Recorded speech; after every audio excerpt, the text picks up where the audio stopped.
cats in our own homes. But there is a dark side to our treatment of animals. Every year, thousands are abused, neglected and abandoned. The problem of dealing with these animals is often left to charities which rescue them and try to find new homes for them. One of those charities is Kerry-based Animal Heaven Animal Rescue, or Ahar. But all is not what it appears at the charity. Tonight, we uncover evidence of animal welfare concerns, misleading fundraising campaigns, and a lack of financial transparency at Ahar.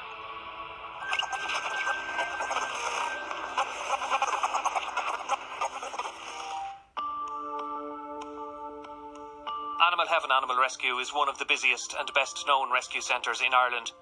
Set up in 1991, it mainly looks after dogs and horses. According to its website, the charity rescues over 1,600 animals per year. The founder is Suzanne Gibbons, who was given the Irish Collar Community Champion Award in 2013 for her charity work. Until last month, the charity claimed to be 100% run by volunteers. It was stated on its Facebook page that Miss Gibbons works on average 18 to 20-hour days, 7 days a week, and claimed she never takes a wage and lives on not much more than fresh air. Suzanne Gibbons has repeated the claim that Ahar is 100% volunteer-run in a radio interview. Listen, I know you guys are always looking for help because you're voluntary, and I know you get a small donation from the state every year, but you do rely on people's donations. We're a complete voluntary-run organisation. Yeah. We just rely on donations 24/7. And it's really a tough thing to do because I know... Ahar may claim to be a volunteer-only organisation, but these documents show Suzanne Gibbons as being officially paid a salary of €320 per week. Documents show too that her weekly rent of €120 and other expenses have been paid from charity funds.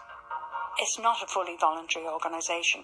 There has always been at least one worker, full-time worker there. But when I left, there was 2 full-time workers, and Suzanne Gibbons herself gets a wage as well. It's actually misleading the public if you say nobody is paid or certain people aren't paid, when in actual fact the charity is funding them to do that work, and would actually cause me to look more closely at your activities. Neither Suzanne Gibbons nor members of the charity's executive board made themselves available for interview, but Suzanne Gibbons told us in a letter that my salary is €16,500 per annum, plus board and expenses, which I respectfully submit is extremely low for any manager position. Well, it's very important that charities are truthful with regard to the claims that they're making about their work. So if a person is being paid, then they're an employee, and it's not true to say that the organisation is entirely voluntarily run. There are employees. There are other examples of poor corporate governance at Ahar.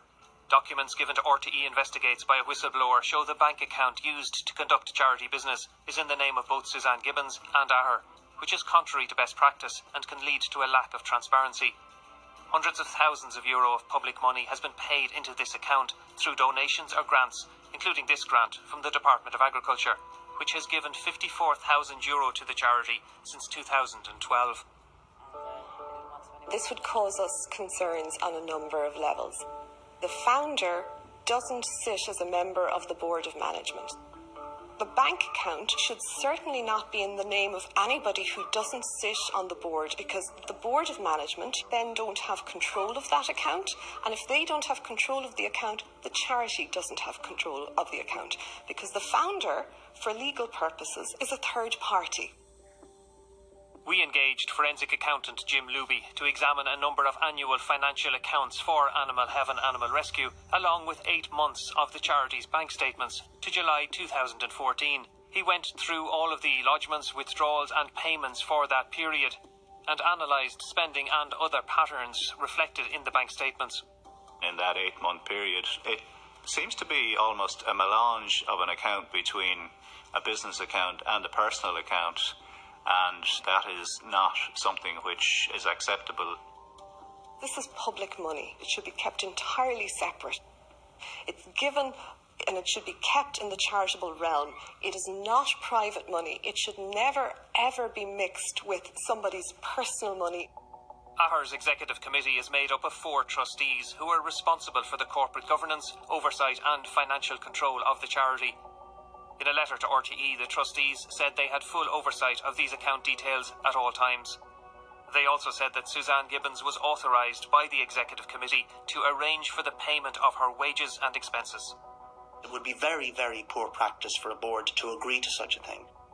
What should be happening is that there should be a charitable bank account that is under the control of the board with 2 signatories authorising all expenses above a petty cash level. In their response, the trustees said they are satisfied there was no element of wrongdoing. They added that, to avoid the possibility of any negative inferences being incorrectly drawn, they have opened a new account for our business. 2 executive committee members are the only authorised signatories on this account, they said. They also said they introduced a new system where all wages will now be discharged electronically directly to employees' personal accounts. There is another striking feature of the Ahar accounts. What really jumps out is the overall level of cash withdrawal. In a normal business, you would see a certain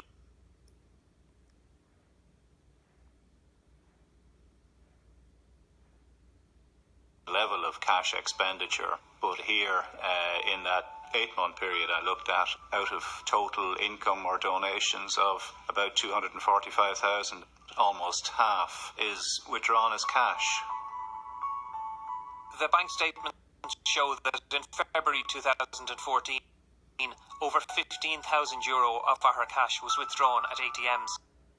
In March, it was also over 15,000. In April, more than €8,000. And in May, over €9,000. Ahar's trustees said in their response that the charity previously had no chequebook or credit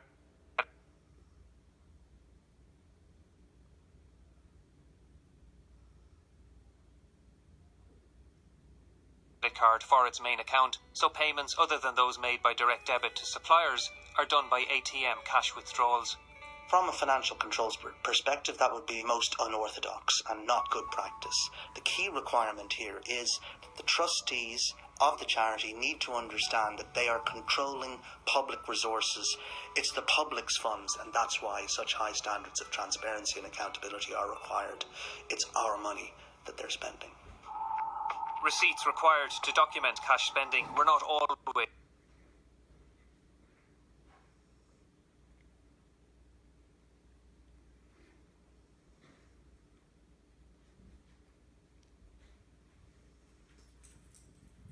provided. I kept saying to her, I need more receipts, I need more receipts. Oh, I'll get them, and you might get a big bag full, and then you might not get anything for a few months. So I would have probably got half the receipts. In their response, Ahar's trustees said they do not accept that receipts were not provided to the treasurer. They also said that there have been a small number of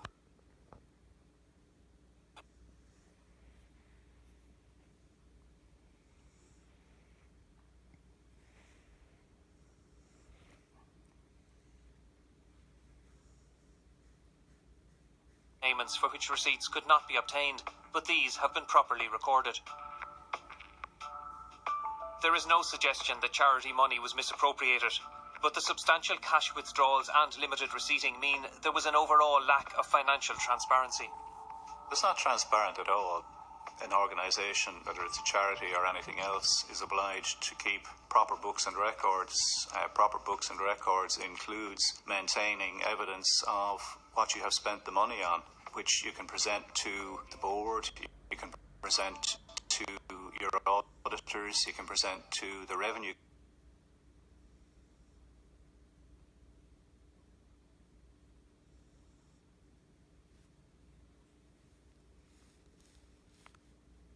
commissioners as required. Much Ahar fundraising is done through its Facebook page, which boasts over 185,000 likes. Donations are regularly sought from the so-called Ahar army of Facebook followers to rescue animals from fairs and livestock dealers. These animals are not rescued in the commonly accepted sense. They are purchased. This is a controversial practice. The ISPCA feels that the purchasing of animals as a form of rescue is counterproductive. If you have an objection to people selling animals in a particular environment and you want to limit or stop that, but purchasing them isn't going to achieve that.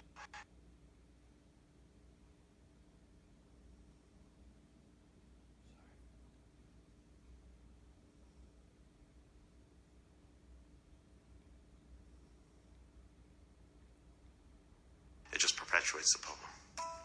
Ahar calls some fundraisers code reds, emergency call-outs to supporters for funds to rescue animals. Here's one example from July, phrased in rousing language. Code red. We've just been alerted to 15 equines who need to be saved and transported to Ahar. As normal, we've made no promises, only we will take what we can as we raise the funds. This mission will really test our army, and we'll have to fight harder and longer until the last one is home and safe. Christina from England was quick to respond. Small donations.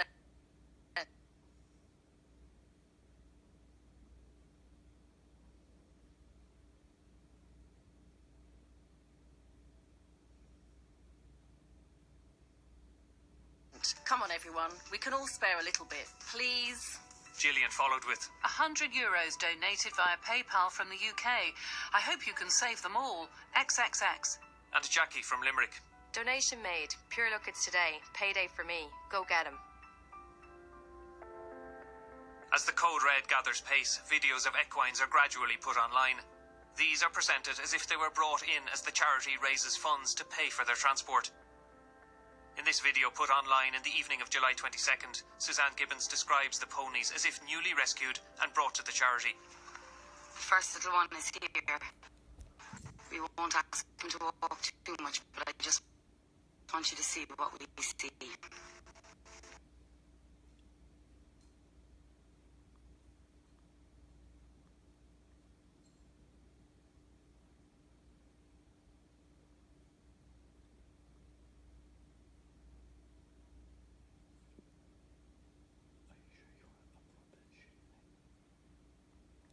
Poor little lad.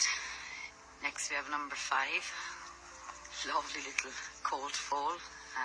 Poor little Sadie the Sorai. This is number 6.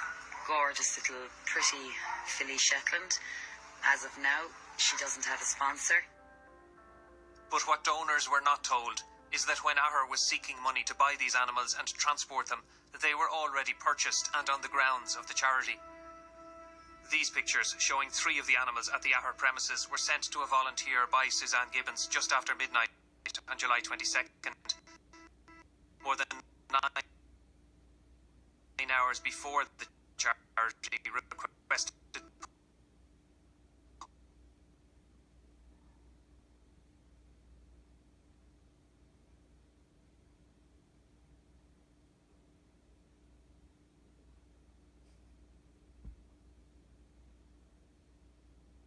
public donations to rescue them. The animals shown in the pictures are the same as the equines supposedly rescued later that day and posted in videos online. If I was somebody who had donated to this, I would just feel so let down and I would feel hurt, because trust is what underpins this sector. And if you don't have that trust in who I am giving to and how they are reporting on that hard-earned money that I've donated, you know, what do you have? So that is completely unacceptable, and it is not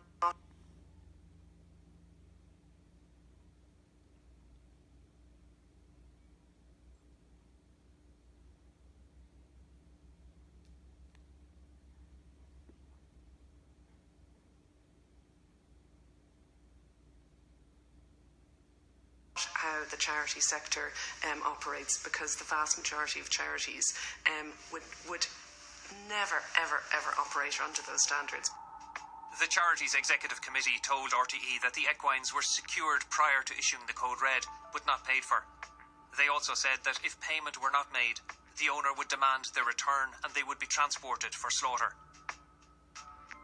But RTE Investigates has seen evidence which calls into question whether horses were genuinely being rescued in many other Code Reds as well.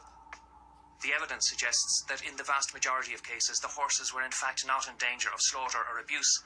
They were simply purchased from dealers and subsequently shown on Facebook in an effort to create the impression that a major rescue operation was underway. So how much money does Ahar take in fundraising? It is substantial.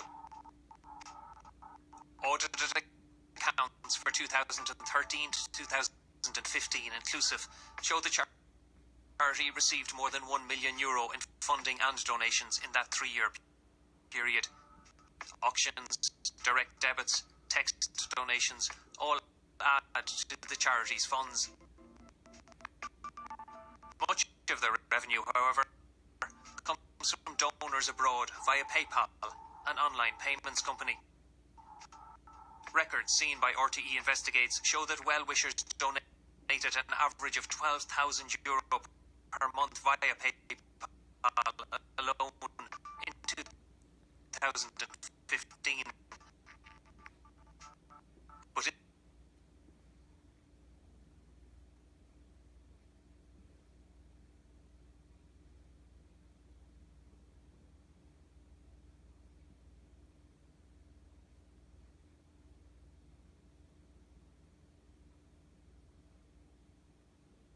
in the first 3 months of 2016, this jumped to an average of €32,000 per month.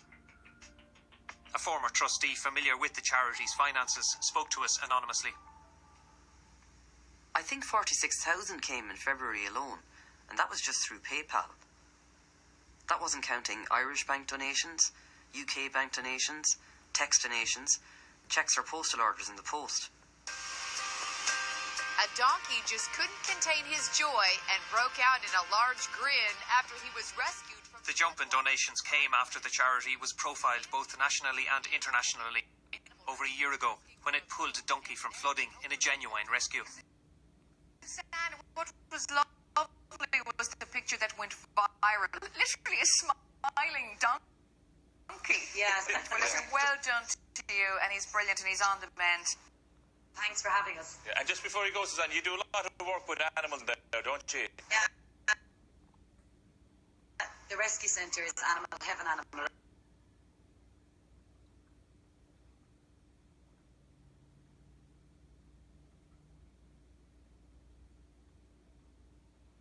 Rescue. It's in Castleline, County Kerry, and we're always looking for volunteers. Like, we always have over maybe 100 horses in our care, always about 90 dogs. But we do other animals as well. The increased profile means more potential donors. While most donations range from a couple of euro to hundreds of euro, one donor gave €324,000, most of which was used to help buy the charity's premises and 37 acres of land.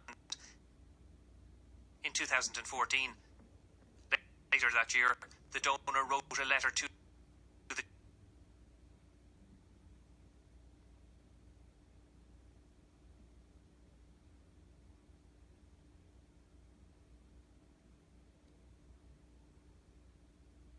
charity stating they were withdrawing any further support. In the letter, the donor criticised a lack of transparency at the charity. Accounts for 2014 have not been made available as agreed, the letter said, and neither has there been any evidence for planned budgets. The charity's biggest donor also had concerns about animal care at Ahar. An inspection report shared with the charity by the donor in July 2014 concluded that there was a low quality of life for animals in Ahar, that care for dogs was sporadic, and there was an imbalance between the number of animals rescued and those that the charity is equipped to handle. Ahar also lost a patron in 2014. Sharon Shannon, the charity's most high-profile fundraiser and donor, had become concerned about poor care for animals there. There was just far too many unanswered questions, mostly about various different animals, and she was an expert at avoiding answering questions that she was uncomfortable with. The treatment of animals had been a concern to the Department of Agriculture, which in April issued an animal welfare notice in relation to 3 equines, stating it believes that Suzanne Gibbons may have or may be in contravention of sections of the Animal Health and Welfare Act relating to causing unnecessary suffering and the prohibition on neglecting or being reckless regarding animal health and welfare. The Department of Agriculture told RTE Investigates that the animal welfare notice was acted upon and the necessary attention was provided to the equines. It added that in total 4 animal welfare notices were issued to the charity in 2016, the most recent just last August. The department said the notices have been complied with or are being complied with. Reporter Niamh Walsh wrote to the Department of Agriculture looking for copies of its inspection reports. The department refused to release the reports. They wouldn't give me the reports on the basis that it was contrary to public interest. So I just didn't see how a charity that was in receipt of so much money, why they wouldn't release the reports. If there was nothing wrong, release the reports. Show everybody. Show the public where their money is being spent. Like other rescue charities, Ahar has received many animals in a bad state and successfully rehomed them. In a Facebook posting, Suzanne Gibbons described her role as a rescuer. Rescuers take weak and thin animals who need a safe place with veterinary care, food, and when healthy, find them a home, she wrote. But there is evidence that some animals sent from Ahar for rehoming arrived to their new owners in a very poor condition. This collie cross was rehomed by the charity to Deirdre O'Rourke in August. And the advertisement just said that he was a neglected case, so I was immediately attracted to him, because they're the ones that's most vulnerable. They're the ones that need a home most. What the ad did not say was that prior to being rehomed, the dog had died while in Ahar care during a medical procedure and was resuscitated. In this recorded phone call given to RTE by a whistleblower, Suzanne Gibbons discusses the dog's demise. Truthfully, said to me that dog could be 16 years old. They did desperate extractions in the back of his mouth, his heart stopped on the table as well. His heart stopped on the table and brought him back. Although Ahar says it will share information about an animal's temperament or health with those who adopt its dogs, Deirdre says she was not given this information. She was expecting an old but healthy dog. He was in dreadful condition. I got such a hop when he got out of the van. I thought maybe that might have been the journey, but then trying to even get him up my driveway, his back legs were very wobbly, his front legs were not stable, and his head was just bowed down. He just didn't want to go. He didn't want to be. I just thoroughly believe he just didn't want to be anywhere. After 5 days, Deirdre brought him to the vet, whose report stated that the dog was emaciated, dehydrated, extremely weak and unable to stand, and that he had recently undergone castration and a dental procedure before being sent to Deirdre. Having him put to sleep was one of the hardest things I've ever had to do, because first of all, it was a decision I knew I had to make. The kindest thing had to be done was have him put down. And then when he was being put down, I was just holding his little head. He couldn't even hold his head up. He was just pure weak. And the vet administered the injection, and that really knocked me. It broke my heart. The dog absolutely should not have been sent. It should not have left the shelter. In its last days, it deserves comfort and peace. Were animals being rehomed that were in a very poor physical condition? On a few occasions, it did happen. And for it to happen once is once too many. Because with proper management of a rescue centre, it shouldn't happen. In her letter, Suzanne Gibbons said those adopting animals were made aware of any health problems prior to adoption. English animal lover Emma Middlehurst first became familiar with Ahar as a Facebook follower. She visited the charity from her home in the UK last year and offered to adopt some animals. In April, she took delivery of 6 horses and was shocked at the condition of some of them. There was a mare on board who needed 2 guys supporting it and us to get it to the stable. It just literally couldn't walk. And then the last one came off, so emaciated. A vet was called, and according to his report, the animals were in very poor body condition and had not been wormed. 2 of them were so bad that they were unfit to travel, said the vet. One of those was Grace, a horse which according to the vet was severely anemic and was emaciated with severe weight loss and a body condition score of 1 out of 5. And I remember the vet saying to me, look, we're going to have to take some bloods. I need to check kidney function, liver function, because you might be doing all this and it could be a waste of time. She's that emaciated. It's unlikely that she's going to survive the next 48 hours. However, after much care and attention, Grace survived and is now the healthy horse seen here. The vet report, however, also noted that neither Grace nor the 5 other horses arrived with a passport, which is a legal requirement for the movement of horses. They sent these marking sheets. They're not passports. They're how to go about getting a passport. So the minute they left Ireland, they physically left with no passports. I had no choice but to contact the passport agency in the UK, and they've registered them. It wasn't just horses. The charity had been sending dogs to the UK without a passport and without a rabies vaccination. In 2014, a vet working for Ahar warned a donor, highlighting concerns that the legal requirement of passport and rabies vaccination for dogs to the UK is not being fulfilled by the charity due to cost and low inspection rates at ports. As part of the welfare community, it's incumbent on us to set the example, we believe. You know, if the legislation is there which requires certain criteria to be fulfilled before animals can be exported, we should be complying with that. All members of the rescue community should be. Suzanne Gibbons told RTE that we do not have any records of non-passported dogs travelling to the UK. While legally Ahar is overseen by a board, it appears to be very much in the control of a single individual. In another of the recorded phone calls given to RTE Investigates, Ms Gibbons discusses a suggestion from a third party for her to allow more oversight at Ahar. So, said you need to get more people on the committee and you need to act as a committee. And I said, if you think for a second that I'm ever going to ask permission from anybody to do something, it's not going to happen.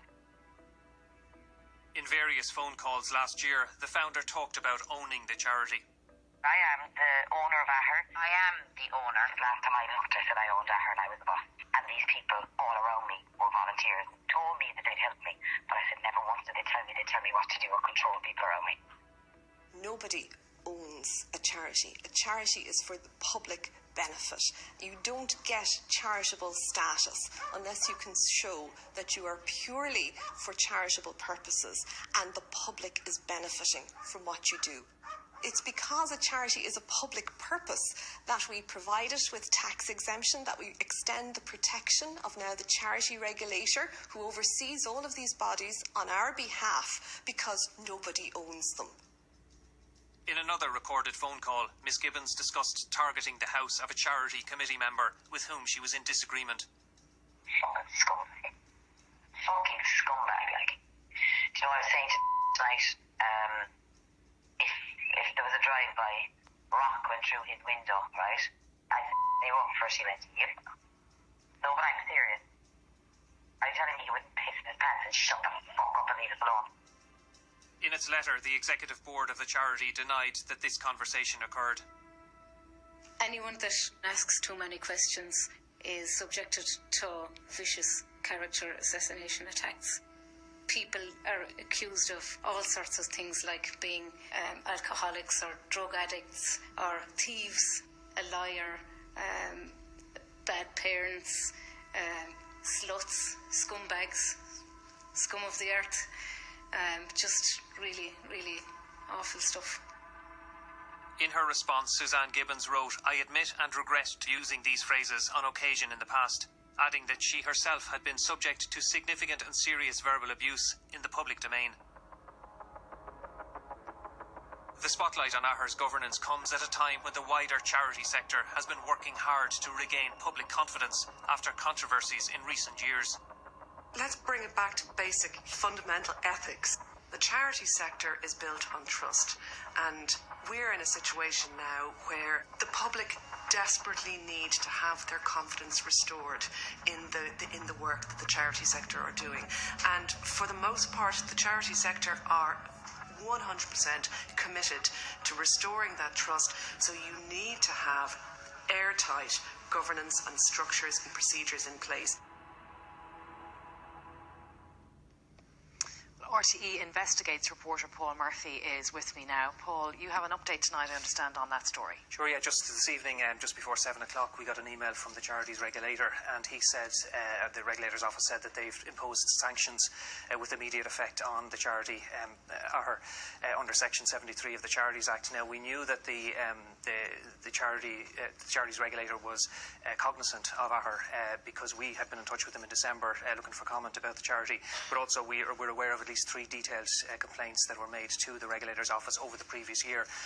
But it seems that in more recent times they visited the charity, they assessed it, and they deemed that it wasn't in compliance with the law, specifically with regards to bookkeeping and also financial management. Now, they told the charity under Section 73 that they have to take on somebody or get somebody who has sufficient accounting experience to keep proper books of account. They have to introduce reporting so that it's easily visible to see what the income and expenditure of the charity is, and also they have to ensure, the trustees have to ensure that they scrutinise the finances on a regular basis. And in fact, the issue of financial scrutiny is supposed to be a regular fixture on the agenda of these management meetings. Now, this is the first time that the charities regulator has taken that type of action, and it's also important to say the charity trustees cooperated with him, and they admitted, or sorry, they agreed with his assessment. The situation now is 4 weeks to fix the problem. Yeah. Okay, Paul, thank you very much indeed for that.